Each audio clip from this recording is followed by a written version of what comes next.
وأنا خير بأهلي أو كما قال صلى الله عليه وسلم.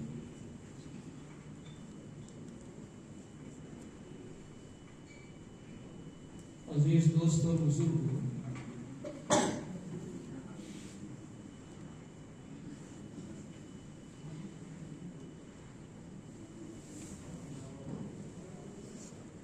یہ ایک بہت ہی مبارک مجلس ہے جس میں رسول اللہ صلی اللہ علیہ وسلم کی سنت مبارک بلکہ تمام انبیاء کرام علیہ السلام کی سنت مبارکہ کو عمل میں لایا جا رہا ہے۔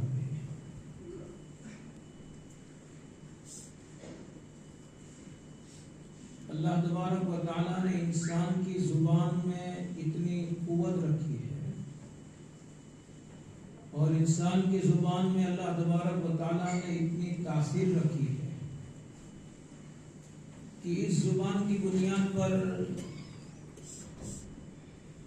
انسان کی سعادت، نیک بختی، خوش نصیبی جس کو ہم کہتے ہیں، اور شقاوت، بد نصیبی کے فیصلے ہوتے ہیں۔ اس زبان کے بول کی بنیاد پر انسان کی زندگیوں میں نہیں بلکہ پورے معاشرے میں انقلاب پیدا ہو جاتا ہے۔ اسی زبان کو اگر آدمی بے قیمت بنا دے تو اللہ تبارک و تعالیٰ کی نظر میں وہ اتنا گر جاتا ہے کہ نہ دنیا میں اس کی کوئی قیمت باقی رہتی ہے اور نہ قیامت کے دن اس کی کوئی قیمت باقی رہے گی۔ قرآن پاک نے ایک مسئلہ ذکر کیا ہے جس میں انسان کی زبان کی قیمت کو بیان کیا گیا ہے کہ اگر کوئی آدمی پاک دامن مرد یا پاک دامن عورت پر زنا کا الزام لگائے اور وہ اپنے اس الزام کو ثابت نہ کر سکے تو اللہ تبارک و تعالیٰ فرماتے ہیں کہ یہ لوگ اللہ کی نظر میں جھوٹے ہیں اور ان کی سزا یہ ہے، اگر دارالاسلام ہے، مسلمانوں کا بادشاہ ہے، مسلمانوں کی عدالت کا نظام قائم ہے، تو اس آدمی کی سزا یہ ہے کہ اس کو 80 کوڑے لگائے جائیں، اور دوسری سزا یہ ہے کہ وَلَا تَقْبَلُوا لَهُمْ شَهَادَةً أَبَدًا، کہ ہمیشہ ہمیش کے لیے اس کی گواہی ناقابل قبول۔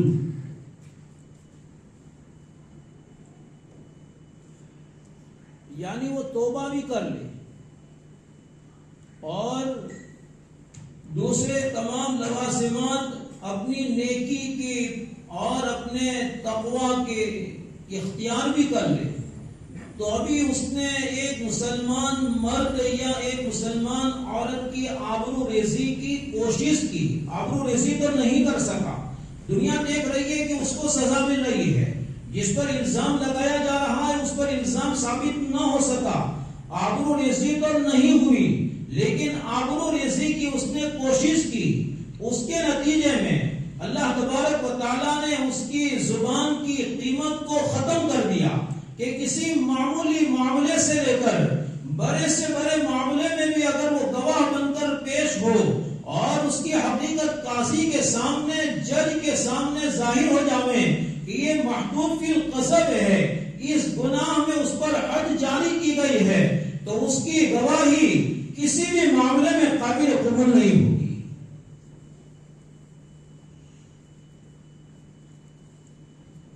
دوسرے روایت میں قیامت کے دن کا حال ذکر کیا ہے۔ رسول اللہ صلی اللہ علیہ وسلم فرماتے ہیں کہ جو آدمی زبان کو بے قیمت بنا دے، زبان کا غلط استعمال کرے، تو اس آدمی کی قیمت اللہ کی نظر میں اتنی گر جاتی ہے کہ قیامت کے دن جس طرح احادیث میں آپ نے پڑھا ہے، حضرت شیخ نے بخاری شریف کی روایت فضائل میں ذکر کی ہے کہ قیامت کے دن حضرت نوح علیہ السلام کو بلایا جائے گا، ان سے پوچھا جائے گا کہ آپ نے اپنی قوم کو اللہ کے پیغام پہنچا دیے؟ حضرت نوح علیہ السلام کہیں گے کہ ہاں میں نے پہنچا دیے۔ قوم نوح سے پوچھا جائے گا کہ تم کو تمہارے نبی نے اللہ کے پیغام پہنچائے؟ تو وہ قوم یہ کہے گی کہ ما جانا من بشیر ولا نذیر، ہمارے پاس کوئی بھی اللہ کا نبی نہیں آیا۔ حضرت نوح علیہ السلام سے کہا جائے گا کہ تمہاری قوم تو یہ کہہ رہی ہے، تم گواہ لاؤ۔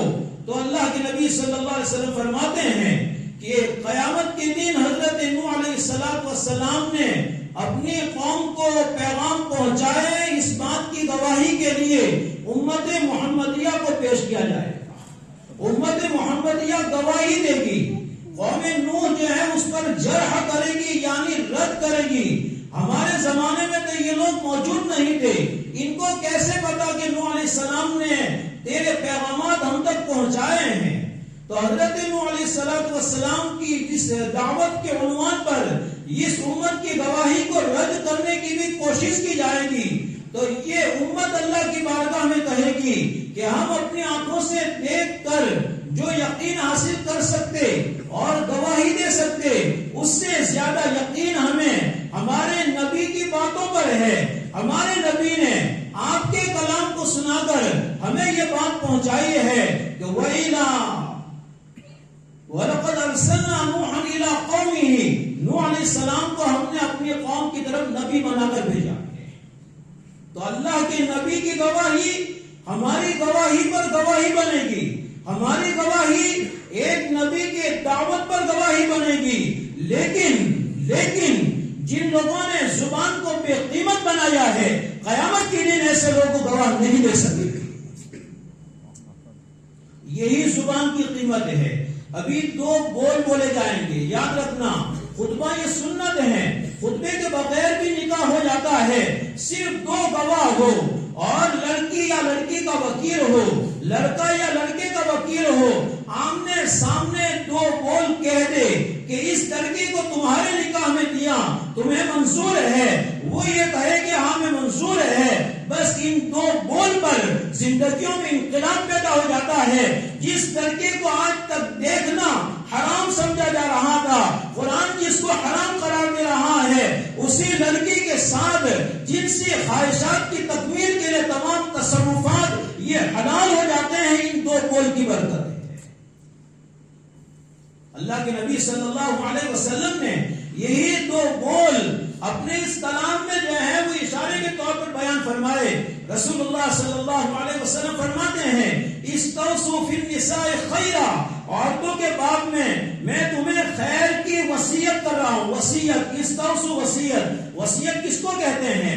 وصیت وہ تاکیدی حکم ہے کہ جس کو پورا کرنا ہمارے عرف و سماج میں بھی لازم سمجھا جاتا ہے۔ کوئی مرنے والا مرتے وقت ہونٹ ہلاتا ہے تو اس کے کان، اس کے منہ کے قریب کان لگائے جاتے ہیں، اور یہ کہا جاتا ہے کہ باجی کوئی وصیت کرتا تھے، اور اس کو نہ سنے جانے کے بعد بھی سننے کی کوشش کی جا رہی ہے، اور اس کے بعد پہلے نمبر پر اس کو پورا کرنے کی کوشش ہوتی ہے۔ اللہ کے نبی صلی اللہ علیہ وسلم فرماتے ہیں کہ نکاح کے بعد ہر نکاح کرنے والوں کو میں یہ وصیت کرتا ہوں کہ عورتوں کے ساتھ اچھا سلوک رکھنا۔ استوصوا بالنساء خیرا فَإِنَّكُمْ أَخَذْتُمُوهُنَّ بِأَمَانَةِ اللَّهِ، اس لیے کہ ان عورتوں کو تم نے اللہ کی امانت بنا کر اپنے قبضے میں لیا ہے، اور وَاسْتَحْلَلْتُمْ فُرُوجَهُنَّ بِكَلِمَةِ اللَّهِ، اللہ کے تلقین کیے ہوئے دو کلمے ہیں، ان دو کلموں کی بنیاد پر ان کا پرائیویٹ پارٹ تمہارے لیے حلال کر دیا گیا۔ صرف دو بولے ہیں، صرف دو بولے ہیں۔ اللہ نے زبان میں اتنی قیمت رکھی ہے، لیکن ہمارے سماج میں سب سے زیادہ بے قیمت جس چیز کو قرار دیا گیا ہے وہ ہماری زبان کو قرار دیا گیا ہے، اور جب اس پر تنبیہ کی جاتی ہے، تاکید کی جاتی ہے، تو منافق کی طرح، میں منافق نہیں کہہ رہا ہوں، منافق کی طرح ایک جھٹکے میں یہ اڑا دیا جاتا ہے کہ میں ہوں تھئی ہوں، میں کیجو تھی میں ہوں، آسمان ٹوٹی گئے ہو. آسمان سے زیادہ جو ہے وہ بڑا نظام ٹوٹ رہا ہے. زبان سے نکلنے والا وہ کڑوا بول ہے جس کو اللہ تبارک و تعالیٰ فرماتے ہیں اللہ کے ساتھ کسی کو شریک قرار دینا یہ زبان سے ہوتا ہے. اللہ کے لیے اولاد کو تجویز کرنا یہ زبان سے ہوتا ہے. اللہ فرماتا ہے زبان سے نکلنے والا وہ کڑوا بول ہے. اس کڑوے بول کی بنیاد پر آسمان ٹوٹنا چاہتا ہے، زمین پھٹنا چاہتی ہے، پہاڑ ریزہ ریزہ ہو کر جو ہے وہ اڑنا چاہتے ہیں، یعنی قیامت قائم ہونا چاہتی ہے. کس کی وجہ سے؟ زبان سے نکلنے والے بول کی وجہ سے. تکاد السماوات یتفطرن منه وتنشق الارض وتخر الجبال حتى ان دعوا للرحمن ولدا وما ينبغي للرحمن ان يتخذ ولدا. یہ زبان سے نکلنے والا کفر کا کلمہ ہے، اس کلمے کی بنیاد پر قیامت قائم ہونا چاہتی ہے. یہ زبان کی قیمت ہے. خیر مجھے تو یہ نکاح کے عنوان سے یہ باتیں کچھ یاد آ گئی. ایک بات عرض کر کے اپنی بات ختم کر دیتا ہوں. نکاح کے بعد کا جو نظام ہے یہ نظام بڑا صبر والا نظام ہے، بڑا صبر والا. ہر موڑ پر صبر کے کڑوے گھونٹ شوہر کو بھی پینا پڑتا ہے، عورت کو بھی پینا پڑتا ہے. اور حدیث میں ذکر کیا گیا کہ صبر سے میٹھا گھونٹ کسی اور چیز کا نہیں ہے. اس لیے کہ الصبر ثوابہ الجنہ، صبر کا بدلہ جنت ہے. صبر کر کے ابھی کڑوے گھونٹ پی رہا ہے لیکن راستہ ہموار ہو رہا ہے. ایسی نہروں سے جو ہے وہ شہد پینے کا، ایسی نہروں سے دودھ پینے کا، ایسی نہروں سے صاف شفاف شراب پینے کا، ایسی نہروں سے پانی پینے کا. اس کا بدل کیا؟ دنیا میں رہ کر دنیا کی یہ نظریں اس کو دیکھ نہیں سکتی، دنیا کے دماغ اس کو سوچ نہیں سکتے. یہ کس پر ہوتا ہے؟ ان کڑوے گھونٹ کے پینے پر. اس لیے نکاح کرنے والا مرد اور نکاح کرنے والی عورت